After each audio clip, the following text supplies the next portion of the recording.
എല്ലാവർക്കും ഗോകുലമാലയിലേക്ക് സ്വാഗതം. ശ്രീകൃഷ്ണന് മുന്നേ ഗോവർദ്ധനഗിരി ഉയർത്തിയത് ആരാണെന്ന് അറിയാമോ? ശ്രീകൃഷ്ണനുമായി ബന്ധമുള്ള നാമമാണല്ലോ വൃന്ദാവനത്തിലെ ഗോവർദ്ധനഗിരി. മഴ ദൈവമായ ഇന്ദ്രൻ ഗ്രാമത്തിൽ കരുണയില്ലാതെ ജലപ്രവാഹം ചൊരിയുമ്പോൾ വൃന്ദാവനത്തിലെ മനുഷ്യർക്കും മൃഗങ്ങൾക്കും അഭയം നൽകാൻ കൃഷ്ണൻ തൻ്റെ ചെറുവിരലിൽ കുന്ന് ഉയർത്തുകയുണ്ടായി. എന്നിരുന്നാലും ഈ പ്രത്യേക കുന്ന് ഉയർത്തിയ ആദ്യത്തെ ആളല്ല ഭഗവാൻ ശ്രീകൃഷ്ണൻ. മുൻയുഗത്തിൽ ഹനുമാൻ ഇത് ചെയ്തിരുന്നു.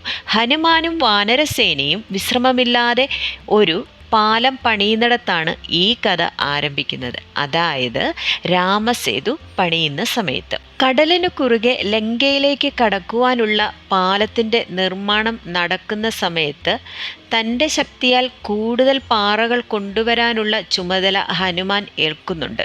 ഹനുമാൻ വടക്കോട്ട് സഞ്ചരിച്ച് വൃന്ദാവനത്തിൽ എത്തുന്നു. അവിടെ ഹനുമാന്റെ കണ്ണുകൾ ഗോവർദ്ധന കുന്നിൽ പതിക്കുന്നു. അദ്ദേഹം തൽക്ഷണം കുന്നു പിഴുതെറിയുകയും കൈപ്പത്തിയിൽ വഹിക്കുകയും ചെയ്യുന്നു. എന്നാൽ മടക്കയാത്രയ്ക്കിടെ പാലത്തിൻ്റെ നിർമ്മാണം പൂർത്തിയായതിനാൽ ഇനി കൂടുതൽ പാറകളുടെ ആവശ്യമില്ലെന്ന സന്ദേശം അദ്ദേഹത്തിന് ലഭിക്കുകയും അതിനാൽ കുന്നിനെ അതിൻ്റെ യഥാർത്ഥ സ്ഥലത്തേക്ക് തിരികെ വെക്കാൻ ഹനുമാൻ തിരിച്ചു യാത്ര ചെയ്യുകയും ചെയ്യുന്നു. യാത്രക്കിടയിൽ ഗോവർദ്ധന കുന്ന് കണ്ണുനീർ പൊഴിക്കുന്നതും അസ്വസ്ഥത അനുഭവിക്കുന്നതും അദ്ദേഹം ശ്രദ്ധിച്ചു. ഹനുമാൻ ഗോവർദ്ധന കുന്നുമായി പോയിട്ടും ശ്രീരാമൻ്റെ ഇത്രയും അടുത്തെത്തിയിട്ടും ഭഗവാൻ ശ്രീരാമനെ സേവിക്കാൻ അവസരം ലഭിക്കാത്തതിനാൽ കുന്നിന് സങ്കടവും ഹൃദയവും തകർന്നുമാണ് ഇരിക്കുന്നത് എന്ന് ഹനുമാൻ മനസ്സിലാക്കുന്നു. ഹനുമാന് ഗോവർദ്ധനോട് ഗോവർദ്ധനഗിരിയുടെ ഈ സങ്കടം കണ്ട് ഹനുമാനും വിഷമം തോന്നി.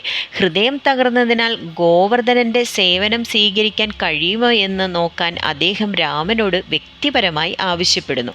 ആ നിമിഷം ഗോവർദ്ധനഗിരിയുടെ സഹായം സ്വീകരിക്കാൻ രാമൻ തയ്യാറാകുന്നില്ല.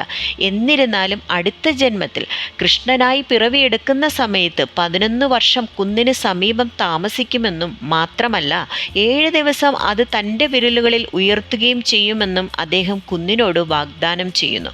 ഗോവർദ്ധന് ഒരു പുതിയ ജീവിതം ലഭിക്കുന്നു. സന്തോഷവാനാകുന്ന ഗോവർദ്ധനഗിരി ഭഗവാൻ ചുറ്റും വസിക്കുന്ന ദിവസത്തിനായി ആകാംക്ഷയോടെ കാത്തിരിക്കുന്നു. അപ്പോൾ എല്ലാവർക്കും മനസ്സിലായല്ലോ ആരാണ് ഭഗവാൻ ശ്രീകൃഷ്ണന് മുമ്പേ ഗോവർദ്ധനഗിരി ഉയർത്തിയതെന്ന്.